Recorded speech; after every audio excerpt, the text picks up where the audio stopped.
জি, আসসালামু আলাইকুম। আমি নাবিলা চৌধুরী, নাট্য প্রযোজক এবং অভিনেত্রী। আমি সিনেমা, নাটক দোনোটা নিয়ে ব্যস্ত।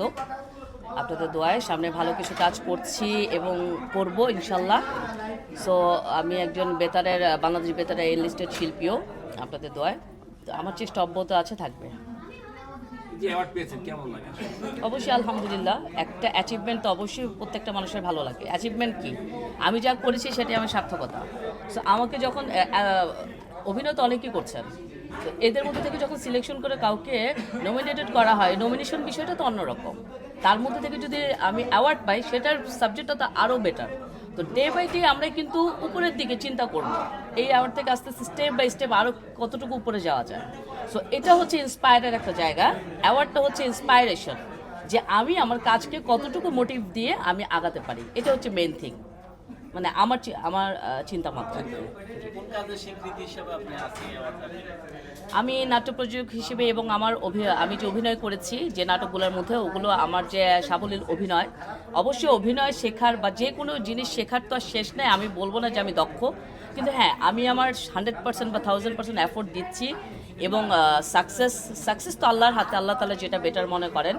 আমার চেষ্টা অব্যাহত আছে। অবশ্যই তাদের কাজ অবশ্যই ভালো লেগেছে, দ্যাটস আমাকে নমিনেশন দেওয়া এবং অ্যাওয়ার্ড দেওয়া। এটা আমার জন্য একটা এনকারেজ। সামনে এটার চেয়ে হয়তো বেটার ভালো কিছু আমি করার চেষ্টা করবো ইনশাআল্লাহ। অ্যাওয়ার্ডের ক্ষেত্রে তো অনেক জুরি বোর্ড থাকে, কিন্তু এই অ্যাওয়ার্ডের ক্ষেত্রে কি জুরি বোর্ড ছিল যে আপনাদের কাজের স্বীকৃতিটা দেওয়ার জন্য? এখানে তো অবশ্যই বিজ্ঞ কিছু লোক ছিল। একটা mother Teresa award, mother Teresa একজন পৃথিবীর একজন যে নারী, তার গুণগান তো অবশ্যই জানে না বাচ্চা থেকে বৃদ্ধ পর্যন্ত, সেটা তো না জানার কিছু নাই।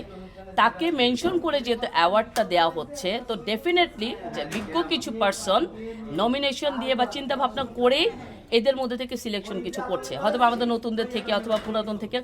পুরাতন মিলেই তো আসলে বেসিক্যালি অ্যাওয়ার্ডটা। শুধু পুরাতনদের জন্য যে অ্যাওয়ার্ড তা কিন্তু না। আপনারা যদি নতুনদেরকে এনকারেজ না করেন, তাহলে তো আমরা অবশ্যই কাজের প্রতি আগ্রহী হব না।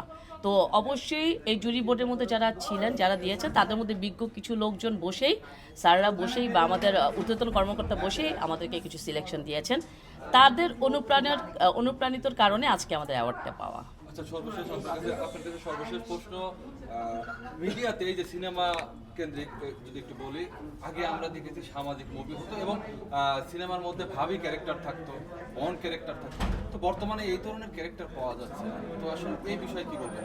এই ধরনের ক্যারেক্টার আসলে আপনার সাথে আমি অবশ্যই একমত পোষণ করছি। কারণ বাংলাদেশের সিনেমার আগের যে সিচুয়েশন ছিল, এখন বাংলাদেশে করোনার পরে অবশ্যই ধস নেমেছে। বাংলাদেশের কিছু সামাজিক বা অর্থনৈতিক কারণে, বাংলাদেশের পলিটিক্যালি ইস্যুর কারণে সিনেমা জগৎটা অনেকটা মানে হার্মফুল হয়ে গেছে।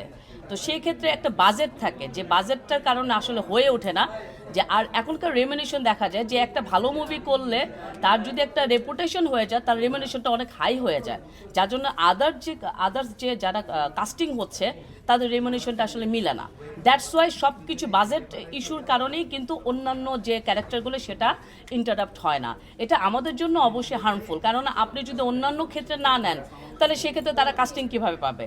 এই কারণেই সিনেমা জগৎ বা নাট্য জগৎ থেকে অনেক গুণী অভিনেত্রী হারিয়ে যাচ্ছে। ভাই একটু শর্ট করি। আচ্ছা আচ্ছা। যে প্রশ্নগুলো করছেন, আমি তো চলচ্চিত্রে 92-93 থেকে দৌড়, আর কর্ম হলো আমার 2001 থেকে। এই প্রশ্নের উত্তর ও দেওয়ার যোগ্য না। এটা হলো কাজই। হ্যাঁ, কেন আর্টিস্ট নাই, কেন ফুডায় গেল, ফাঁকায় গেল, এই আপনারা নেতা।